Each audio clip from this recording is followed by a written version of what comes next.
John sat in his office, watching the sunset paint the Seattle sky in shades of pink.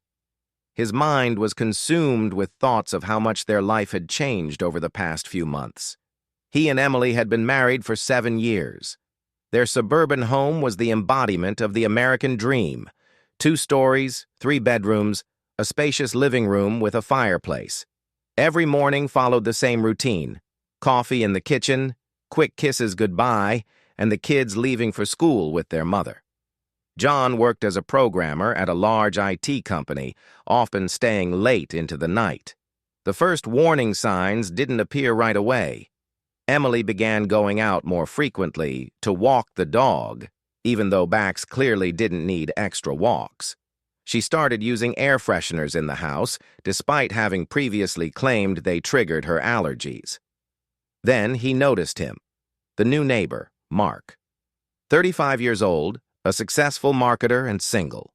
His move to their neighborhood 3 months ago seemed like an ordinary event, until John began noticing how often Mark and Emily crossed paths. At first, it was casual conversations by the mailboxes, then longer chats in the park. "Emily, who's this new neighbor?" John asked one day. "Mark? Oh, just a nice guy. We sometimes meet while walking the dogs," she replied lightly, perhaps too lightly. Everything changed that evening when John came home early. In the entryway lay her phone. The messages: "Sorry, but I can't live like this anymore.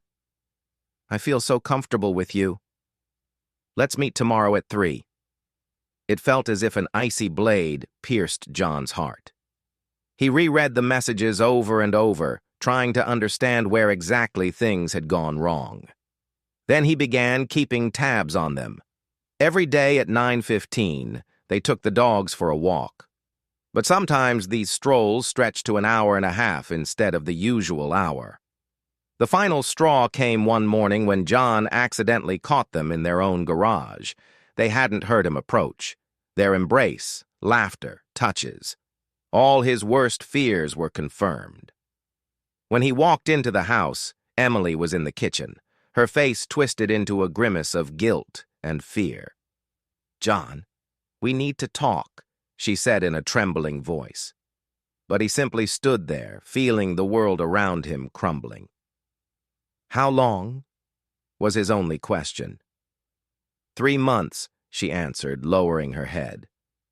The days after that passed like a fog. John continued going to work, interacting with the children, but inside, everything was falling apart. He remembered moments from their shared life, their first meeting, their wedding, the birth of their children. How could this love have turned into betrayal? One evening, sitting in his office, John found a note from Emily. "I never wanted to hurt you, but our marriage became routine. I was searching for something more." His heart clenched at those words. Was their happiness really so superficial? Or had he himself, absorbed in his career, failed to notice their relationship fading? 6 months had passed. John still lived in the same house, but now he shared it only with the children. Emily had left for Mark, leaving behind many unanswered questions. Sometimes at night he would lie awake, listening to the silence of the house, wondering if anything could have been done differently.